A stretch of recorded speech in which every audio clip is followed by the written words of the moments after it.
On the 1st of May, Gartner published a first take on Microsoft 365 E7 and the Agent 365 bundle inside it.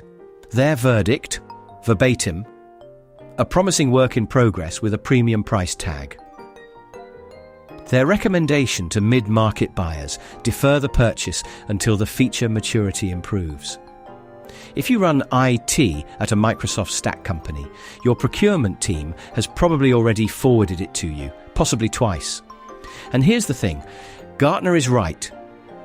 At $99 per seat, per month, with the policy-based runtime controls still in preview, deferral is the obvious call.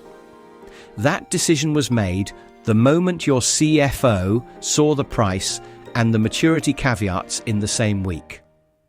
But the deferral itself is not the decision that matters. The decision that matters is what you commit to operating yourself for the 6 to 18 months the window stays open. Because here's what you are not deferring: AI in your organization. Your Power Automate flows that handle invoice intake keep running. Your N8N workflows that triage support tickets keep running. The custom scripts pulling from the Graph API, the language model keys plumbed into a couple of internal apps. All of it keeps running exactly as it does today. What you're deferring is the operational layer that Agent 365 was positioned to address. The 4 architectural walls every mid-market automation footprint hits at scale. Long-tail vendor format drift, per-tenant credential isolation, an audit trail your general counsel will actually accept, and multi-channel handoff.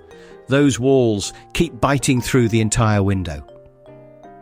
I made a separate video walking through them. The link is below. The deferral is legitimate, but it is not a no-op. 2/4 of "we'll get to the operational hardening next sprint," and the original investment thesis on your AI initiative is quietly underwater. So here are the 3 honest answers to what fills the window. They're not mutually exclusive. Pick the one that matches the shape of work you actually have. Path 1. Do nothing. Run the existing footprint as is until the Substrate question reopens.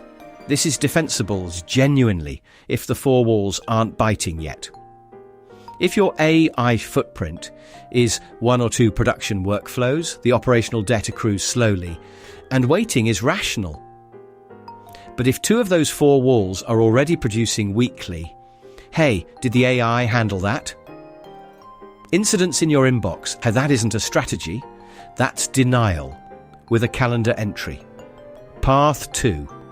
Hire a platform engineer and build the operational layer in-house.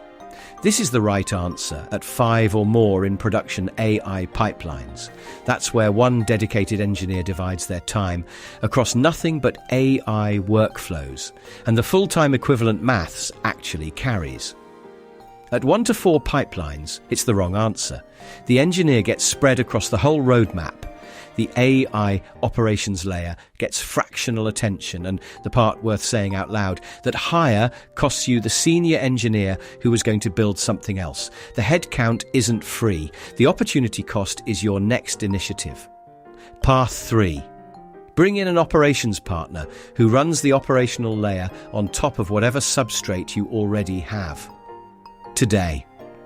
This is the right answer at the 1 to 4 pipeline scale, where the operational debt is real, but the full-time equivalent maths doesn't carry.